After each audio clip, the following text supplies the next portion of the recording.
Halo teman-teman, kembali lagi di channel YouTube saya. Senang sekali bisa berjumpa dengan Anda semua. Nah, oke teman-teman, di video kali ini kita akan membahas kembali terkait dengan aplikasi Pi Network. Saat ini banyak informasi-informasi di luar sana yang beredar terkait dengan exchanger-exchangers yang sudah merilis akan aplikasi Pi Network ini. Saya sudah mengatakan di video-video saya sebelumnya bahwa kalau saya berpikir listing yang dilakukan oleh beberapa exchanger itu sepengetahuan dengan core team. Ini adalah bisnis, jadi tidak menutup kemungkinan core team bisa bermain di belakang teman-teman. Tapi ada informasi yang menarik yang perlu saya bahas kepada Anda semua, dan informasi ini dan kejadian ini pun bisa terjadi di Indonesia. Kejadian apa itu teman-teman? Sebelum saya lanjut, jangan lupa subscribe channel ini agar teman-teman tidak ketinggalan video-video terbaru dari saya. Nah teman-teman, tanggal 5 bulan ini ya, bulan 1 ini tahun 2023, ada informasi yang beredar di Cina teman-teman. Biasanya teman-teman pionir Indonesia, kalau berita dari Indonesia atau berita dari luar tapi bukan dari Cina, biasanya mereka tidak percaya. Tapi ini berita langsung dari Cina karena tulisan Cina, teman-teman perhatikan di sini. Jadi pada tanggal 5 kemarin katanya ada 2 juta orang yang ditangkap. Teman-teman bisa lihat di akun Twitter @6688p teman-teman ya.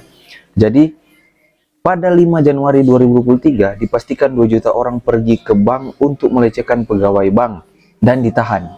Wah, ngeri ini teman-teman ya.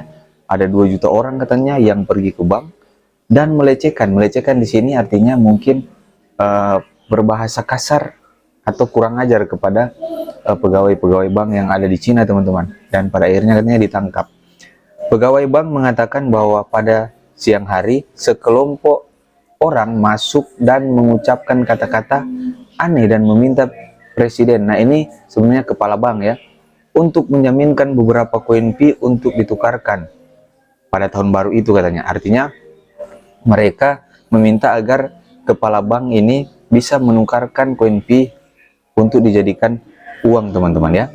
Setelah mereka berbicara, presiden bank menelpon polisi. Jadi setelah katanya mereka berbicara kasar, akhirnya kepala bank menelpon polisi. Polisi percaya bahwa ini mungkin sekelompok orang yang menderita paranoia. Jadi saya tidak tahu ini paranoia, mungkin agak gangguan jiwa kah atau apa teman-teman ya. Ada banyak kejadian serupa di seluruh negeri baru-baru ini, dan seorang psikiater telah dihubungi untuk memberi mereka penilaian mental. Nah ternyata bukan kejadian hanya itu saja, tapi ada beberapa kejadian katanya yang sama terjadi di Cina teman-teman. Nah untuk itu saya mau tunggu nih klarifikasi langsung dari Mbak Berli yang selalu berkuar-kuar terkait dengan Pi Network ini. Nah ini yang saya katakan bahwa informasi ini atau kejadian ini bisa terjadi di Indonesia ketika Anda mau mengganti kedaulatan negara yaitu rupiah menjadi Pi Coin. Ingat teman-teman, salah satu kedaulatan negara Republik Indonesia adalah rupiah. Ketika Anda mengganti berarti Anda mau mengganti juga dasar negara. Artinya Pi Coin ini biarlah dia menjadi aset digital. Jangan terlalu kita berharap bahwa dia akan menjadi digital currency atau uang digital dunia. Tidak bisa, karena kalau dia ingin menjadi uang digital dunia, dia harus bekerja sama dengan Bank Indonesia, bukan dengan exchanger. Namanya dia sudah masuk exchanger, artinya dia menjadi aset kripto teman-teman. Dan harga itu fluktuatif, tidak ada harga 3149. Yang ada di exchanger itu semua permainan, karena masih demo, jadi semua permainan dari exchanger tersebut. Nah kalau peristiwa ini sampai terjadi di Indonesia, itu yang saya katakan, yang sering saya katakan bahwa ketika open mainnet, pionir Indonesia akan berbuat apa? Tidak bisa juga. Mungkin 1-2 kali Anda bisa barter, tapi berikutnya Anda akan tercium oleh aparat kepolisian dan pada akhirnya juga Anda akan diproses hukum. Ada yang bertanya di kolom komentar, Bang, kalau saya membeli ke Cina atau ke luar negeri, kalau seandainya di open mainnet, apakah bisa? Bisa. Banyak barang-barang di Shopee, di Lazada itu dari Cina bisa masuk sini kena biaya cukai. Tapi kalau semua orang di Indonesia berbelanja ke sana atau ke Cina atau kemana, nah ini akan menjadi pertanyaan juga bagi pemerintah Indonesia, kenapa banyak pembelian ke sana. Nah itulah yang saya katakan bahwa jangan sampai kita melawan regulasi yang sudah ditetapkan oleh pemerintah Indonesia. Kalau menjadi aset digital pasti akan masuk di Indodax dan pasti akan disetujui oleh pemerintah Indonesia.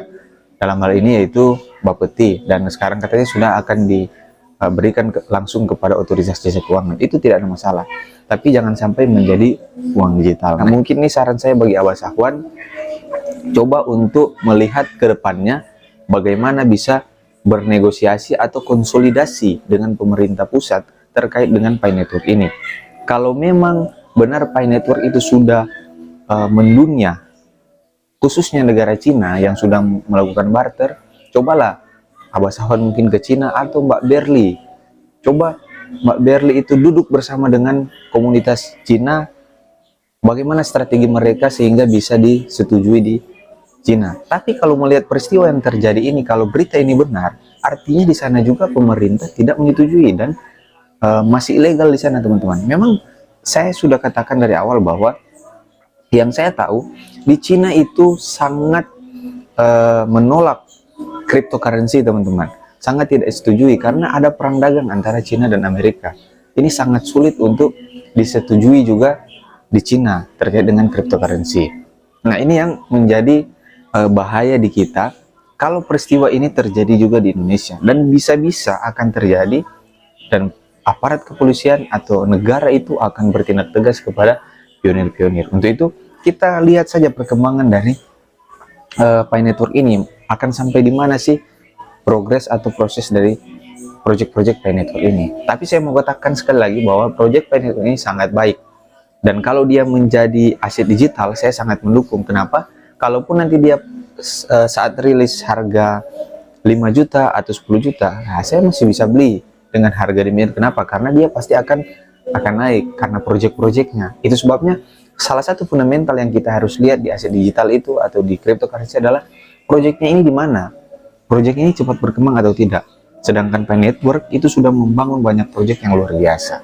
Untuk itu marilah kita berpikir positif, janganlah memberikan informasi-informasi yang tidak benar, karena itu akan berpengaruh ke Pi Network itu sendiri. Kalau teman-teman melihat di tahun 2021 kemarin, waktu Dogecoin, hanya tweet positif saja dari seorang Elon Musk, itu menaikkan harga Dogecoin itu luar biasa.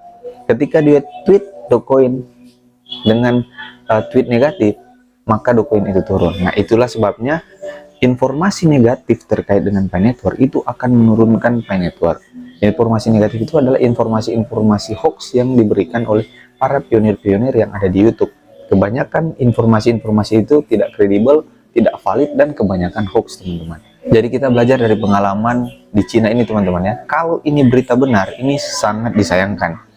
Apalagi sudah dikatakan bahwa seperti mengalami satu penyakit paranoia ya, teman-teman. Mungkin gejala-gejala kayak stres begitu, atau terlalu mungkin ingin menjadi kaya, dan itu ada di pionir-pionir juga Indonesia. Karena di pikiran pionir Indonesia, bagaimana saya bisa mendapatkan uang yang banyak, bisa menjadi kaya mendadak, dan itu saya pastikan tidak ada, teman-teman. Tidak ada hal yang instan untuk kita bisa dapatkan, teman-teman. Semua harus dengan kerja keras. Oke, teman-teman, sekian video dari saya. Semoga video kali ini bisa bermanfaat. Thank you.